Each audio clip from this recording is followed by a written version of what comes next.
Ninakusalimu kwa jina lipitalo majina yote.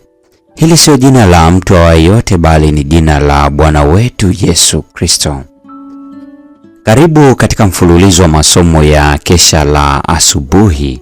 Leo ni Juni 21. Tuombe. Baba mwema uketie mahali pasiri juu mbinguni, nasema asante kwa ajili ya asubuhi ya leo. Asante kwa ajili ya watoto wako wa kiume na wa kike ambao tumekuja kwako kujifunza neno lako mapema siku hii ya leo. Tufundishe kuyaelewa maandiko, tufundishe kuelewa somo hili siku ya leo. Tusaidie tutembee chini ya mbawa zako, tukikutegemea na kutazama msaada kutoka kwako peke yako. Enda nasi katika jina la Yesu, amina. Mada ya leo inasema hakuna mtu asiyeweza kujaribiwa. Petro wa kwanza sura ile ya kwanza ya 5 na ya 6 inasema, nanyi mnalindwa na nguvu za Mungu kwa njia ya imani, hata mpate wokovu ulio tayari kufunuliwa wakati wa mwisho.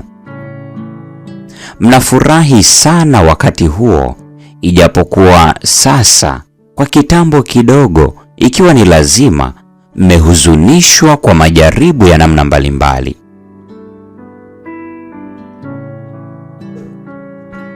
Usifikiri kwamba maisha ya Kikristo ni maisha yasiyo na majaribu.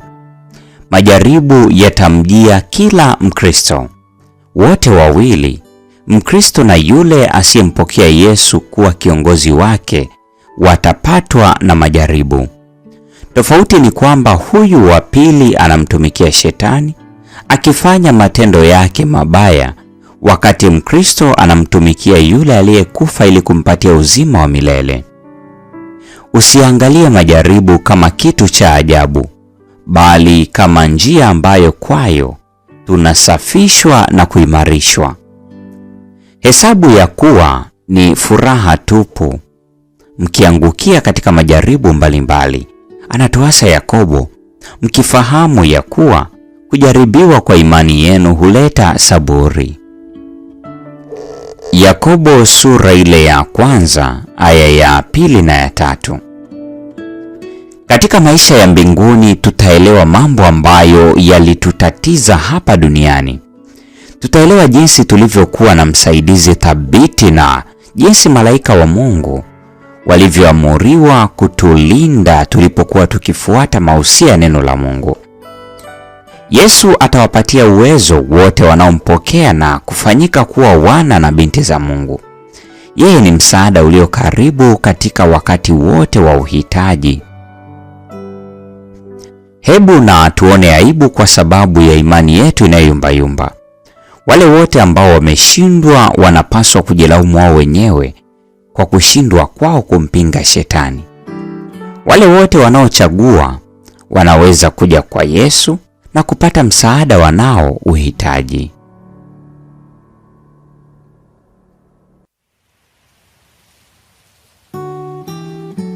Katikati yetu amesimama mshauri mwenye nguvu wa zama zote, akiwaalika kuiweka imani yenu kwake.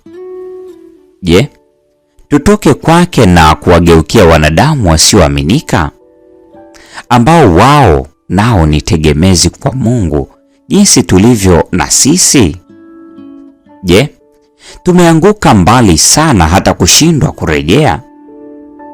Je, hatujawa na hatia kwa kutarajia kidogo sana ambacho hatujaomba kile ambacho Mungu anatamani kutupatia?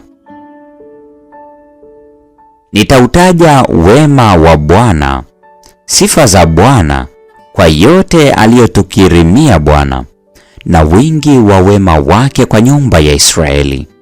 Maana alisema, hakika ndiyo watu wangu hawa, wana wasio na hila, akawa mwokozi wao. Katika mateso yao yote yeye aliteswa, na malaika wa uso wake akawaokoa. Isaya 63 aya 7 hadi ya 9. Mpendo wa mfuatiliaji wa mfululizo wa masomo haya kesha la asubuhi, Leo ni Juni 21, tukiangazia mada isemayo hakuna mtu asiyeweza kujaribiwa. Na huo ndio mwisho wa tafakari ya mada hii siku ya leo. Mungu atubariki sote na nikutakie tafakari njema.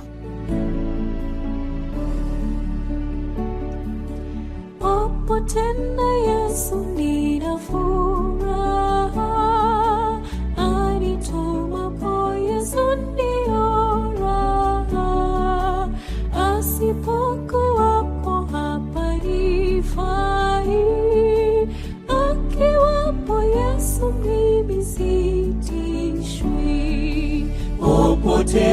Popote sina mashaka, popote na Yesu naweza kwenda. Popote sina mashaka, popote na Yesu naweza kwenda.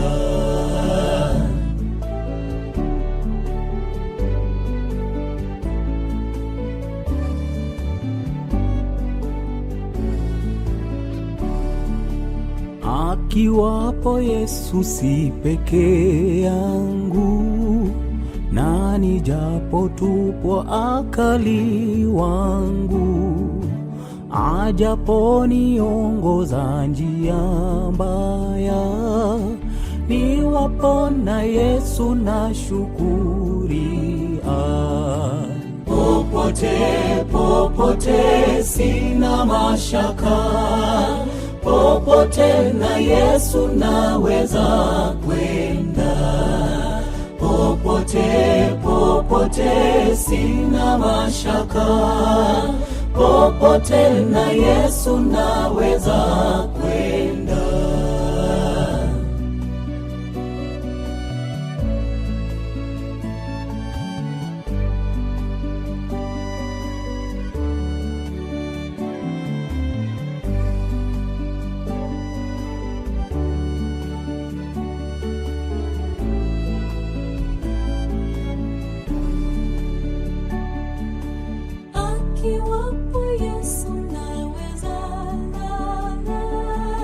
Naweza pumzika hata kiyama, kisha nitakwenda kwake milele.